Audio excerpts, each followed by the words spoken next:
তো ওর দাদু ঠাকুমার কথা মনেই পড়ে না। তুমি বেশ কিছুদিন থাকলে আমাদের সবার অনেক ভালো লাগবে। রাজু তার এক নতুন দাদু ঠাকুমা পেয়ে যাবে। আচ্ছা বৌমা, পাটের ওই ব্যাগগুলো তুমি বাজারের একটা দোকানে দাও, তাই তো? তা বলছিলাম কি, গ্রামে বাড়িতে বাড়িতে গিয়ে বিক্রি করো না কেন? না না মামিমা, কি বলছেন? ঘর সংসার ফেলে আমি যদি গ্রামের মানুষের বাড়িতে বাড়িতে গিয়ে বিক্রি করি, তাহলে তো ঘরের কাজবাজ করবার মতন আর কেউই থাকবে না। হ্যাঁ, সেটা অবশ্য ঠিকই বলেছ। আচ্ছা সুমন, তুই তো আজকে হাঁস মুরগির ডিম নিয়ে বাজারে গিয়েছিলি বিক্রি করতে। তা তুইও কি শুধু ওই বাজারেই বিক্রি করিস, মানুষের বাড়ি বাড়ি গিয়ে বিক্রি করিস না? না গো, সেটা তো আমার পক্ষে সম্ভব নয়। আমার তো অন্য কাজও আছে। লোকের জমিতে চাষবাস করে খেতে হয়, আর সপ্তাহে একটা দিন ডিম নিয়ে বাপ ছেলে বাজারে যাই। আমি যেহেতু অনেকদিন তোদের বাড়িতে থাকবো, তাই তোদের হাতে হাতে কিছু কাজ এগিয়ে যেতে চাই। এই ধর, বৌমা আর আমি মিলে পাটের ব্যাগ তৈরি করব। বৌমা বাজারে ওই দোকানে দিয়ে আসবে, আর আমি গ্রামের প্রতিটা বাড়িতে গিয়ে দিয়ে আসব। আর তুই যেমন সপ্তাহে একদিন বাজারে গিয়ে হাঁস মুরগির ডিম বিক্রি করিস, তেমনি আমিও ওই দিন লোকের বাড়ি গিয়ে বিক্রি করব। এতে দেখিস তোদের আয় আর রোজগার আরো বাড়বে। তার কি দরকার আছে মামিমা? তুমি কিছুটা দিন আমাদের এখানে আরামায়েশ করো না। বাড়িতে তো সব সময় কাজ করোই। আমি যদি এখানে থেকে তোদের সাথে কাজকর্ম করি, তাহলে আমার বরং ভালোই লাগবে রে।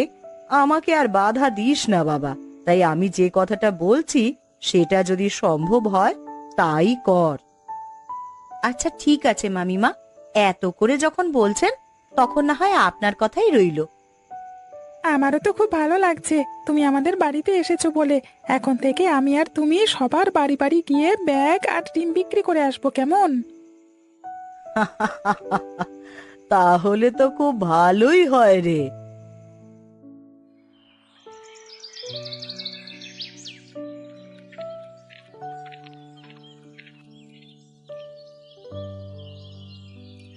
কই গো, বাড়িতে কে কে আছো? একটু বাইরে আসো তো। নমস্কার মাসিমা, আপনাকে তো ঠিক চিনতে পারলাম না। কি রে রাজু, তুই ওনাকে নিয়ে আমাদের বাড়িতে এসেছিস, তা তুই কি ওনাকে চিনিস? চিনবো না কেন? উনি হচ্ছেন আমার বাবার মামিমা। ও আচ্ছা মামিমা, ঠিক আছে, আপনি বসুন। আর আপনার হাতে তো দেখতে পাচ্ছি অনেকগুলো পাটের ব্যাগ আছে। আর রাজু, তোর হাতে যে ঝুড়ি আছে, তার মধ্যে কি আছে রে? ও, আমার হাতের এই ঝুড়িটার কথা বলছো? এই ঝুড়িটার মধ্যে আছে অনেকগুলো ডিম। আচ্ছা মামিমা, এবার বলুন তো, কি মনে করে আমার বাড়িতে আসলেন? শোনো মা, আমি তোমাদের গ্রামের প্রতিটা বাড়িতেই যাব। এই যে আমার হাতে দেখতে পাচ্ছ পাটের ব্যাগ, আর রাজুর হাতে যে ডিমগুলো আছে, সেইগুলো বিক্রি করতে। তা তুমি কি কিছু কিনবে নাকি? বাহ, খুব ভালো কাজ করছেন মামিমা। সত্যি কথা বলতে কি, সব সময় তো আর বাজারে যাওয়ার সময় হয় না। আর ঘরের মানুষকে যদি বলি এমন সুন্দর সুন্দর পাটের তৈরি ব্যাগ আমাকে এনে দিও, তাহলে সেও কথা শোনে না। যদি বাড়িতে বাড়িতে গিয়ে আপনারা বিক্রি করেন, তাহলে আমার মতন অনেক মানুষেরই উপকার হবে। তারা ঘরে বসে এইসব জিনিসপত্র হাতের নাগালে পেয়ে যাবে। হ্যাঁ গো মা, এই চিন্তা করেই এসেছি। দেখো তোমার কোন ব্যাগটা পছন্দ হয়। হ্যাঁ, তার সাথে যদি তুমি ডিম খেতে ভালোবাসো আমার মতো, তাহলে ডিম কিনে রাখতে পারো। বাজারে হেঁটে হেঁটে যেতে তো কষ্ট হয়, তাই না? আমি এখন থেকে বাড়িতে বাড়িতে গিয়ে ডিম বিক্রি করব। তাহলে দেখবে তোমাদের কষ্ট আর হবে না। হি হি হি। খুব ভালো করেছিস রাজু। তো মামিমা, আপনার নিজের বাড়িতে কে কে আছে? বাড়িতে তো মা আমার সকলেই আছে। আপনি তো দেখছি খুবই কর্মঠ মামিমা। এই বয়সে এসেও সমান তালে কাজ করে যাচ্ছেন। এখন তো আমার মনে হচ্ছে আপনার দুটো সংসার হয়ে গেছে। এই তো, রাজুদের সংসারে আপনি অতিথি হয়েও নিজের সংসারের মতোই সবটা সামলিয়ে নিচ্ছেন। আর আপনার নিজের তো আরেকটা সংসার আছেই। কথাটা তুমি দারুণ বলেছ তো মা।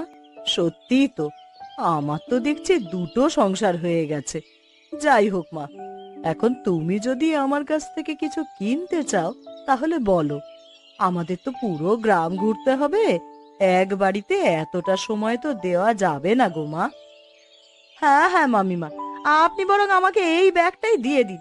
তা এই ব্যাগের দাম আপনি কত করে রাখবেন? এই ব্যাগটার দাম হবে 70 টাকা। ঠিক আছে, আপনি একটু বসুন, আমি টাকাটা ঘর থেকে নিয়ে আসছি। কি গো, আমি যে এই ডিমের এত বড় একটা ঝুড়ি নিয়ে নিয়ে ঘুরছি, তোমার কি সেটা চোখে পড়ছে না? তুমি শুধু পাটের ব্যাগ রাখলে কেন? তুমি কি ডিম খাও না? ডিম তো খুব পুষ্টিকর আর মজাদার একটি খাবার, আমার কাছ থেকে ডিম রাখো না। না রে রাজু, ঘরে আগের অনেকগুলো ডিম আছে। আমি তো আর জানতাম না যে তুই আমার বাড়িতে ডিম বিক্রি করতে আসবি, তাহলে না হয় আরো কম ডিম কিনে রাখতাম। ঠিক আছে, এখন থেকে তো জানলাম। তোরা তো প্রায় সময় আসবি, তাই না? তাহলে আর বাজার থেকে আমি ডিম আনিয়ে রাখবো না, বরং তোদের জন্যই অপেক্ষা করব। কই গো মা, তুমি একটু তাড়াতাড়ি টাকাটা দাও না। বুঝতেই তো পারছো, আরো অনেকগুলো বাড়িতে যেতে হবে। তাছাড়া তোমাদের গ্রামটা তো আবার মেলা বড়। আমি প্রতিটি বাড়িতেই যেতে চাইছি এই ব্যাগ আর ডিম নিয়ে। প্রথম দিনেই তো আর কেউ কিনবে না, অন্তত সবার সাথে পরিচয় পর্বটা সেরে ফেলতে চাই। দুঃখিত মামিমা, আমি এখনই দিচ্ছি।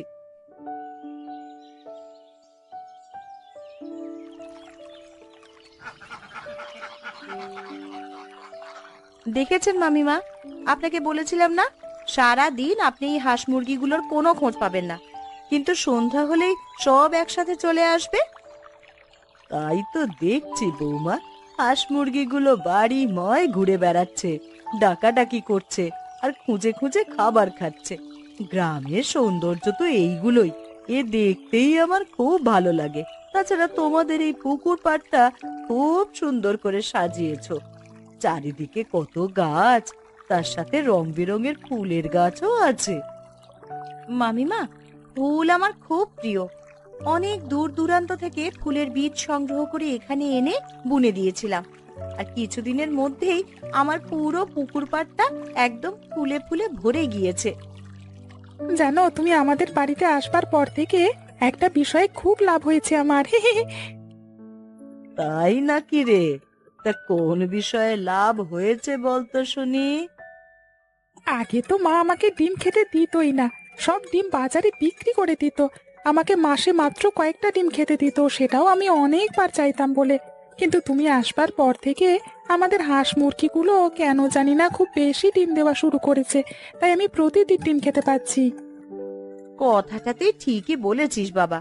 মামিমা আসার পর থেকেই মনে হচ্ছে হাঁস মুরগির ডিম দেওয়া বেড়ে গেছে। এর কারণটা তো ঠিক বুঝতে পারছি না। তাই নাকি মামিমা? তা বলো তো, তোমার রহস্যটা কি? তুমি হাঁস মুরগির সাথে কি করছো? আমি তো তেমন কিছু করিনি, তবে শুধু সময় মতন ওদেরকে ডেকে ডেকে খাইয়েছি। সারা দিন ওরা মানুষের বাড়িতে এখানে সেখানে ঘুরে বেড়ায়, কিন্তু আমি আসার পর থেকে চেষ্টা করেছি সময় মতন ওদেরকে ডেকে ডেকে খাওয়াতে। হ্যাঁ, আমিও সেটা দেখছি। তুমি আয় আয় বলে ডাক দিলে আমাদের সব হাঁস মুরগিগুলো কোত্থেকে যেন উড়ে উড়ে দৌড়ে চলে আসে খেতে। শুধু তাই নয়, মামিমা আসবার পর থেকে আমাদের সংসারের আয় উপার্জন বেড়ে গেছে। মামিমা নিয়ম করে পাটের ব্যাগ নিয়ে বাড়িতে বাড়িতে যায়, ডিম নিয়ে যায়। সত্যি মামিমা, তোমার কাছে আমার কৃতজ্ঞতার শেষ নাই গো। তবে বলছিলাম কি, তোমার তো দিনে দিনে বয়স হচ্ছে, এখন একটু বিশ্রামে থাকো, একসাথে এত কাজবাজ করতে যেও না। আমার শরীরের ব্যাপার আমি বুঝে নেব বাবা, তুই এত ভাবিস না। এখন ঘরে চল, চারিদিক অন্ধকার হয়ে যাচ্ছে, আর পুকুরের চারপাশে গাছগাছালি অনেক বেশি আছে। এই দেখে মশাও চলে এসেছে এখানে, খুব কামড়ও দিচ্ছে। হ্যাঁ, একদম ঠিক। খুব বিরক্ত লাগছে আমার মশাদের গান শুনতে। হ্যাঁ, ছোট ছেলেটাকে নিয়ে বেশিক্ষণ এখানে থাকা ঠিক হবে না।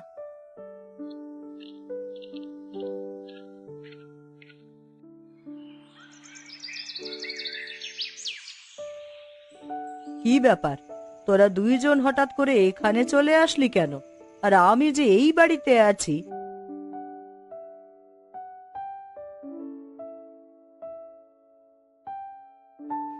মা, আপনি আমাকেও ক্ষমা করে দিন। আমিও না বুঝে আপনার সাথে অনেক খারাপ ব্যবহার করেছি। আপনি যতদিন আমাকে ক্ষমা না করবেন আর বাড়িতে ফিরে না যাবেন, ততদিন আমি নিজেকে ক্ষমা করতে পারবো না মা। মামিমা, ওরা কি বলছে আমি তো কিছুই বুঝতে পারছি না। এত কিছু ঘটে গেছে, আমি তো কিছুই টের পেলাম না। আরে তুমি কেন বুঝতে পারছো না? এটা তো খুবই পরিষ্কার যে মামিমা আমাদের বাড়িতে ওদের সাথে রাগ করে চলে এসেছেন। আর কেন রাগ করেছেন সেটা তো ওরা নিজের মুখেই স্বীকার করেছে। কিন্তু এতদিন হয়ে গেল, তুমি তো কখনো কোনো কিছু আমাদের সাথে ভাগ করে নিলে না। মনে মনে কষ্ট পেয়ে চুপ করেছিলে। নিজের ছেলে আর ছেলের বউকে নিয়ে কোনো মাই চায় না বাজে কথা বলতে, তাই আমি চুপ করেছিলাম। তুমি বলো মা, তুমি কি আমাদেরকে মাফ করেছ? তোদের ওপরে আমার কোনো রাগ নেই বাবা। যা কিছু হয়েছে ওটা আমার কপালে লেখা ছিল, তাই হয়েছে। এই নিয়ে তো কোনো অভিযোগ আমি কারোর প্রতি রাখিনি। আপনার যদি কারোর উপরে কোনো অভিযোগ নাই থাকে মা, তাহলে আজকে আমাদের সাথে আমাদের বাড়িতে চলুন। আমরা এতদিনে আপনার অনুপস্থিতি হাড়ে হাড়ে টের পেয়েছি। আসলে মাথার উপর থেকে যখন একটা বটগাছ সরে যায়, তখনই কেবল সেই বটগাছের মূল্যটা বোঝা যায়। আপনি কিভাবে এতদিন আমাদেরকে ছায়া দিয়ে রেখেছিলেন, আগলে রেখেছিলেন, সেটা আপনি থাকাকালীন বুঝতে পারিনি মা। হ্যাঁ, হ্যাঁ মা, তোমার বৌমা সঠিক কথাই বলেছে। চলো না মা, চলো আমাদের সাথে। আমরা আর অপেক্ষা করতে চাই না, তুমি এখনই চলো। আচ্ছা, তোরা এভাবে কষ্ট পাস না, দাঁড়িয়ে না থেকে এখানে বস। মামিমা তো বললো তোদের উপরে আর কোনো রাগ নেই। এখন তোরা একটু শান্ত হতো। মানুষ যখন অন্যায় করে তার ভুলটা বুঝতে পারে, তখন তো ওপরওয়ালা তাদের ক্ষমা করে দেন। আর সে তো তোদের মা, মুখে কিছু না বললেও মনে মনে ঠিকই তোমাদের ক্ষমা করে দিয়েছেন। এত অস্থির হোস না তোরা। কই কই মা তো নিজের মুখে কোনো কথাই বলছে না। আরে চুপ কর তো গাধা, সব কথা কি মুখ ফুটে বলতে হয় নাকি? মামিমার চোখ দেখে তুই কিছু বুঝতে পারছিস না? আজ কতটা দিন পরে মামিমার মুখে আমি হাসি দেখতে পাচ্ছি, চোখে মুখে শান্তি আর প্রশান্তি দেখতে পাচ্ছি। আর তুই নিজের ছেলে হয়ে সেটা বুঝতে পারছিস না কেন রে? আচ্ছা ঠিক আছে, এখন আর শুধু শুধু কথা বলে লাভ নেই। তোমরা সবাই বসো তো দেখি, আমি তোমাদের জন্য খাবারের ব্যবস্থা করছি। আজ সবাই মিলে দারুণ এক খানাপিনা করব। অনেক দিন পরে তোমাদের পেয়েছি, আজ এত তাড়াতাড়ি ছাড়ছি না। যা বলেছ, তারা তো খুব ব্যস্ত মানুষ হয়ে উঠেছে। এখন এইদিকে তো আর তাদের আসবার দরকারই হয় না, তাই না? হ্যাঁ, এখন তুমিও আমাদের কথা শোনাবে তাই না?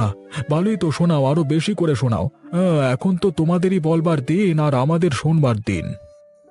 তা আমার হাঁস মুরগিগুলো কেমন আছে রে? কতদিন ওদেরকে দেখি না। এই জন্যই তো বলছি, তাড়াতাড়ি চলো, গিয়ে দেখবে। এই তাড়াতাড়ি আবার কি রে? বললাম না খাবার খেয়ে তারপর যাবে। এখন থেকে আমার দুই সংসার হয়ে গেল, দুই সংসারেই আমার মায়া পড়ে গেছে। তাই এখন নিজের বাড়ি ফিরে গেলেও মাঝে মাঝেই এখানে চলে আসবো। যাক, তাহলে আমার আর কোনো চিন্তাই রইল না।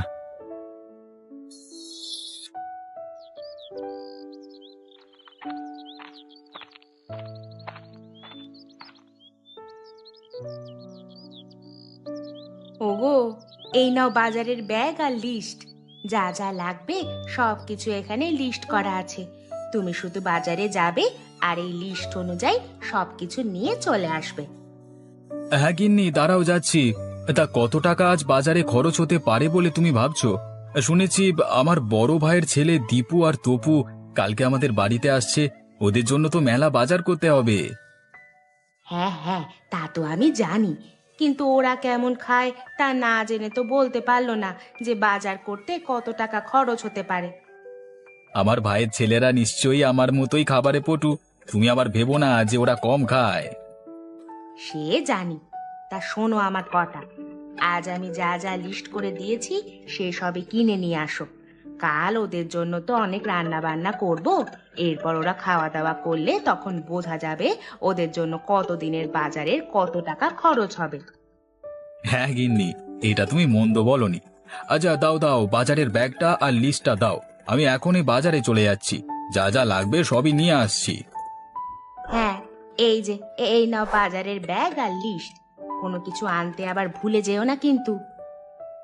না গিন্নি, না, একদমই ভুলবো না। তুমি যা যা লিস্ট করে দিয়েছো ঠিক তাই তাই নিয়ে আসবো।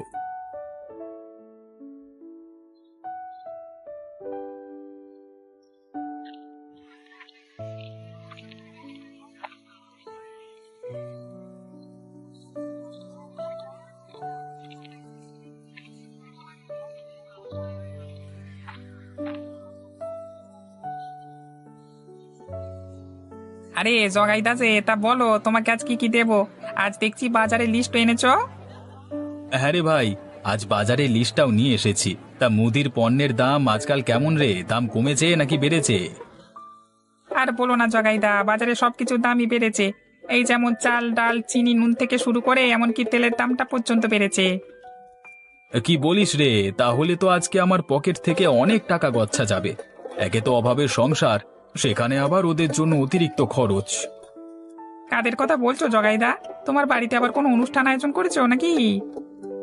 আরে না রে না, কোনো অনুষ্ঠানের আয়োজন করছি না। আসলে আমার বড় ভাইয়ের ছেলে দুটো কালকে আমার বাড়িতে বেড়াতে আসবে, ওদের জন্যই আজকে বাজার করতে এসেছি।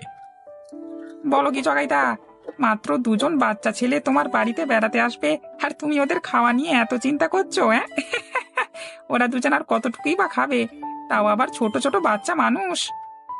আরে ভাই, তুই ওদের আমার থেকে বেশি চিনিস না। আমি নিজেই বাড়িতে কম খাই না, সেখানে ওরা হলো আমার ভাইয়ের ছেলে। না জানি ওরা আবার আমার মতো খায় কিনা। যদি আমার মতো খায় তাহলে তো আমি একেবারে ফতুর হয়ে যাব। না জগাইদা, ওরা তোমার মতো হবে না নিশ্চয়ই। যেহেতু শহরের মানুষ, সেহেতু নিশ্চয়ই ওরকম খাওয়া দাওয়া করে না। তা তোমার বাজারের লিস্টটা দাও, যা যা লাগে আমি সব দিয়ে দিচ্ছি। হ্যাঁ ভাই, এই যে নে বাজারের লিস্ট আর ব্যাগ। এর ভেতরে যা যা লেখা আছে তা সবকিছুই দিয়ে দিস, কোনো কিছু যেন বাদ না যায়। আচ্ছা ঠিক আছে জগাইদা, তুমি যেভাবে বলছো সেভাবেই দিয়ে দিচ্ছি।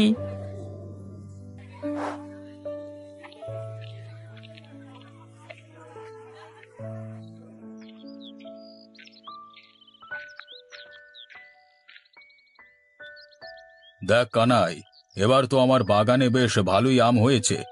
শোন, এই আমগুলো ভালো মতো চোখে চোখে রাখবি। দেখবি গ্রামের কোনো বখাটে যেন আবার আমার এই আম বাগানে নজর না দেয়। তুই তো জানিস ওরা নজর দিলে এই আম চুরি করে সব সাফ করে ফেলবে। কি যে বলেন না মোড়ল মশাই, আপনার বাগানের আমি হাত দেবে এরকম সাহস এই গ্রামে কারো আছে নাকি? আপনি কোনো চিন্তা করবেন না, আমি এই আম বাগান লাঠি হাতে নিয়ে পাহারা দেব। দেখবেন কেউ আম খাওয়া তো দূরের কথা, নজরও দিতে পারবে না। হ্যাঁ হ্যাঁ, হয়েছে হয়েছে, তুই কত কাজের লোক সেটা আমার ভালো করে জানা আছে। তবে একটা কথা ভালো করে শুনে রাখ, আমার বাগানের একটা আম যদি কেউ চুরি করে খায় তাহলে কিন্তু তোকে আমি ছেড়ে কথা বলবো না, বুঝলি? হ্যাঁ হ্যাঁ মোড়ল মশাই, বুঝতে পেরেছি। আমি আমার জীবন দিয়ে হলেও আপনার আম বাগানের এই আমগুলো রক্ষা করব। আপনি এই আম নিয়ে কোনো চিন্তা করবেন না। এখন চলুন, গিন্নিমা আপনাকে খাবার খেতে ডাকছে। হ্যাঁ হ্যাঁ, তাই চল। আমারও যে খুব খিদে পেয়েছে, গিয়ে দুটো খাই। আর আমার আমগুলোতে ভালো মতো দৃষ্টি রাখবি, কেউ যেন চুরি করতে না পারে। আচ্ছা ঠিক আছে মোড়ল মশাই, আপনি কোনো চিন্তা করবেন না। এবার চলুন, বাড়িতে চলুন। হ্যাঁ রে তপু, তোর কাছে কি রসগোল্লার হাঁড়িটা বেশি ভারী লাগছে? কেন রে ভাই দীপু, হঠাৎ তুই কথা বলছিস কেন? আর রসগোল্লার হাঁড়ি ভারী হবে কেন? না মানে এমনি বললাম, যদি তোর রসগোল্লার হাঁড়িটা বেশি ভারী লাগে তাহলে চল কয়েকটা রসগোল্লা খেয়ে হাঁড়িটা হালকা করবি। এতে করে তোর হাঁড়ি নিয়ে হাঁটতে কষ্ট হবে না। এসব তুই কি বলছিস দীপু? তুই জানিস না, বাবা মা আমাদের 100 বার বলে দিয়েছে এই হাঁড়ি থেকে যেন একটা রসগোল্লাও আমরা না খাই। এই হাঁড়িগুলো সোজা কাকার হাতে তুলে দিতে হবে। আরে কি যে বলিস না তুই, আমরা তো সব খাচ্ছি না, খাবো তো মাত্র তুই একটা রসগোল্লা। চল, ওই তো একটা গাছ দেখতে পাচ্ছি, ওই গাছের নিচে গিয়ে বসে বসে দুই ভাই কিছু রসগোল্লা খেয়ে হাঁড়িটা হালকা করি, নয়তো এত ভারী হাঁড়ি নিয়ে হাঁটতে যে আমরা খুব কষ্ট পাবো। কিন্তু দীপু, কাকা কাকিমা যদি এটা জানতে পারে তাহলে তো আমাদেরকে খুব খারাপ ভাববে রে। আরে ধুর, তুই শুধু শুধু এত ভয় পাচ্ছিস। আর কাকা কাকিমা কি আমাদের এখানে দেখতে আসছে নাকি যে আমরা কি করছি? চল, কিচ্ছুটি হবে না। আমি তোর ভাই হয়ে বলছি, কয়েকটা রসগোল্লা খেলে কাকা কাকিমা কিছুতেই বুঝতে পারবে না। আচ্ছা ঠিক আছে, তাহলে চল, ওই তো একটা গাছ দেখতে পাচ্ছি, ওই গাছের নিচেই চল।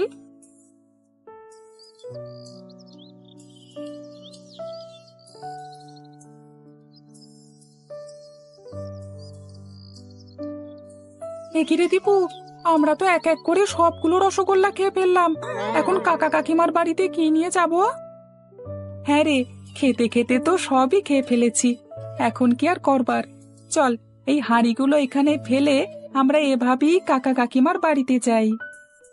কিন্তু বাবা মা যদি জানতে পারে আমরা তাদের বাড়িতে রসগোল্লা নিয়ে আসিনি, তখন কি হবে? আরে তপু, তুই এত চিন্তা করছিস কেন? বাবা মা কিছুই টের পাবে না। চল, আমরা খালি হাতে কাকার বাড়িতে যাই। আচ্ছা ঠিক আছে, চলো তাহলে।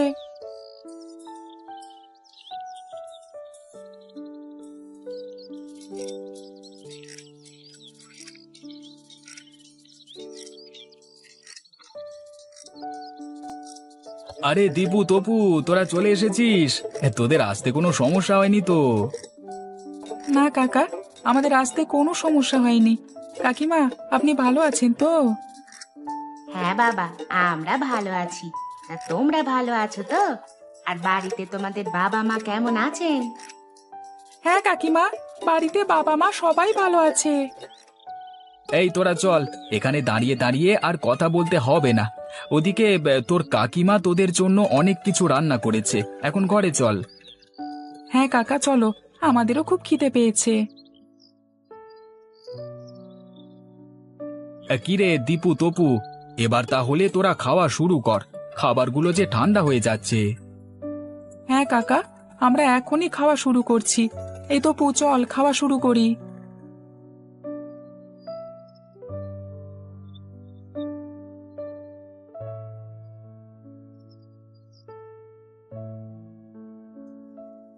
কাকিমা, আরো খাবার থাকলে নিয়ে আসেন, আমার এখনো পেট ভরেনি।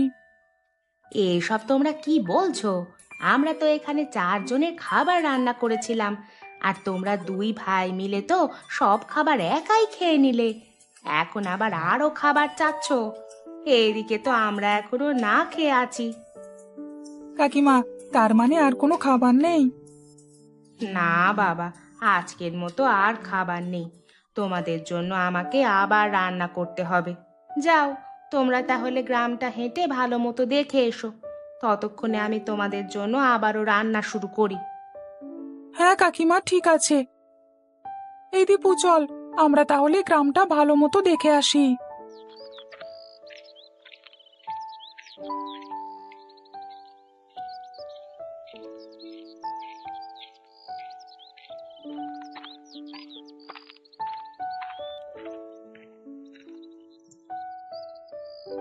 দূর, কাকা কাকিমা আজ কি খাবার খাওয়ালো, এতে যে আমাদের পেটই ভরলো না। আরে ওই তো কতগুলো আম গাছ দেখছি, চল গিয়ে কিছু আম খেয়ে নি। হ্যাঁ ভাই, তুই ঠিক কথাই বলেছিস। 2 হাঁড়ি রসগোল্লা খেলাম, এরপরে আবার খাবারও খেলাম, কিন্তু তবুও যে আমার পেটের ক্ষুধা এখনো মেটেনি। চল ওই গাছ থেকে কিছু আম পেড়ে খাই। আরে এই ছেলেরা, তোদের এত বড় সাহস! গ্রামের মোড়ল মশাইয়ের আম বাগান থেকে আম চুরি করতে এসেছিস? দাঁড়া দাঁড়া, আজকে তোদের আর রক্ষে রাখবো না। প্রভু, ওরে ভাই, আম খাওয়ার হবে না, জলদি করে পালা রে পালা। হ্যাঁ ভাই, চল পালিয়ে যাই। ওগো, এই তুমি কাদের এনেছো গো? এরা তো এক একটা রাবণ। এই রাবণের গোষ্ঠীকে রান্না করে খাওয়াতে গেলে তো আমাদের ভিটে মাটি সব বিক্রি করতে হবে। না না না, ওদেরকে যে করেই হোক এই বাড়ি থেকে তাড়াতাড়ি বের করো। কিন্তু কিভাবে তাড়াবো গিন্নি? ওরা তো আজই মাত্র আসলো, আর এক বেলাতে যে খাবার খেলো তাতে তো আমাদের পুরো মাস চলে যায়। আরে দীপু, তপু, তোদের আবার কি হলো? তোরা এত হাঁপাচ্ছিস কেন? আর বলো না কাকা, আমরা বাগানে কিছু আম চুরি করতে গিয়েছিলাম, আর তখনই লাঠি হাতে একটা লোক আমাদেরকে তাড়া করলো। এই তো বুদ্ধি পেয়েছি, আমার রাক্ষসী ভাইয়ের ছেলেদের এটাই বাড়ি থেকে তাড়ানোর সুযোগ। এই দীপু, তপু, তোরা শোন, তোরা তো বিশাল বড় ভুল করে ফেলেছিস। ওটা তো আমাদের গ্রামের মোড়ল মশাইয়ের আমবাগান। তারা যদি জানতে পারে তোরা তার আমবাগানে চুরি করতে গিয়েছিলিস, তাহলে কিন্তু তোদেরকে ধরে আচ্ছা করে পেটুনি দেবে। বলো কি কাকা, তাহলে এখন আমরা কি করব? কি আর করবে? তোমরা তাহলে এখনই আমাদের এই গ্রাম ছেড়ে চলে যাও, আর কিছুদিন পর না হয় এসো। মোড়ল মশাই যদি এসে তোমাদেরকে দেখতে পায়, তাহলে কিন্তু ধরে নিয়ে পিটুনি দেবে। ঠিক আছে কাকিমা, তাহলে আমরা 2 ভাই এখনই গ্রাম ছেড়ে পালাই। চল তপু, এখানে আর এক মুহূর্ত নয়, সোজা বাড়িতে চল।